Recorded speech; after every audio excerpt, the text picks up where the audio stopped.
It's time for week number 3 of CFL Weekly. Hello again, everyone. My name is David Basto, alongside CFL analyst Justin Duncan. Justin, the season's flying by so far. We've had some really good games, but really ones where you go, okay, there's some mistakes out there. But let's talk about this Friday and go right to the Grey Cup rematch. Actually, when you look at it, the Grey Cup rematch for the last 2 years. Now, Bombers, Ticats on a scale of 1 to 10, 10 being that it's going to happen for sure. What is the possibility of Bombers, Ticats, Grey Cup once again this year in Regina? At this point in this season, I'm going to say it's a 1. I don't see it happening for a couple of reasons. The Blue Bombers, in my mind, could get there, but the Tiger Cats have struggled out of the gate, especially the close loss that they just had last week in overtime to Calgary. Blowing a big-time lead at home is something that we're not used to seeing from this team, and there's lots of questions about Dane Evans and his ball security. So for me, that's the number one issue right now that has to get fixed, and it's why I would put it at a 1 as to why we won't see the Grey Cup rematch for a third time. Okay, speaking of strugglings, Montreal Alouettes, they're 0-2 to start the year, but the positive side is they've lost those 2 games by a combined 4 points, and simply put, not getting the job done when they had a big opportunity against the Argos on the last play of the game last week. So this week starts on Thursday, Montreal home to Saskatchewan. How critical is this game for the home side Alouettes?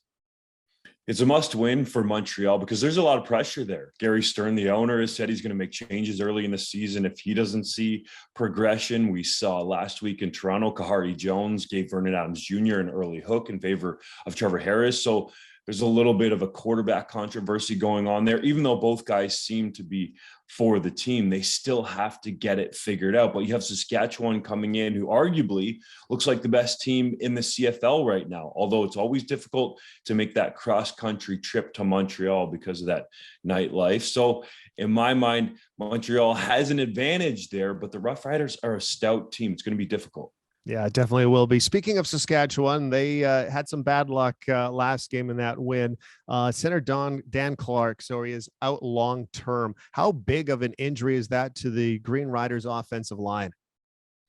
Well, Clark is the leader in the locker room, and I think that's more of where this injury is going to hit home for the Riders. He's a guy that's been there for a long time, was with the team all the way back in 2013 when they won the Grey Cup on home soil. And in my mind, an ideal close to his career would be doing that again at New Mosaic Stadium and riding off into the sunset. Actually, on the field, I don't think it's a massive hit, but it's going to be different for Cody Fajardo taking snaps from a different center, and also for the calls that Clark will make for the offensive line overall. It's going to be a younger, more inexperienced player in there, whoever gets the nod to replace Clark.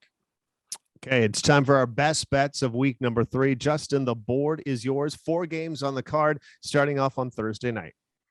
Man, I'm taking the points in McMahon Stadium with the Edmonton Elks, getting +9 as of this taping. To me, you got to look at the improvement from week 1 to week 2 for Chris Jones and his group, taking the Roughriders to the wire there. It took a touchdown pass from Cody Fajardo with less than 5 minutes to go to give the Riders a road win in Edmonton. So it's familiar territory for a lot of these Edmonton players going down to Calgary, and I like them getting all these points. You know what? I like that selection just because there is a ton of points, and you know, these two teams have a history going back a lot longer than you and I. Let me circle Friday Night Football for a second. The Bombers are 3-0 against the Ticats in their last 3 games, and you look at some of the spreads in those games: 8-point win, 13-point win, 21-point win. I still think this will be close, but it's only 5 points right now at Sports Interaction. So I'm going to lay those points with the Bombers. I look at this and I say, you know what? A close game in this might be a touchdown. And if it's a touchdown, it's a win for me with the Bombers minus the 5 points. Let's see if it happens, buddy.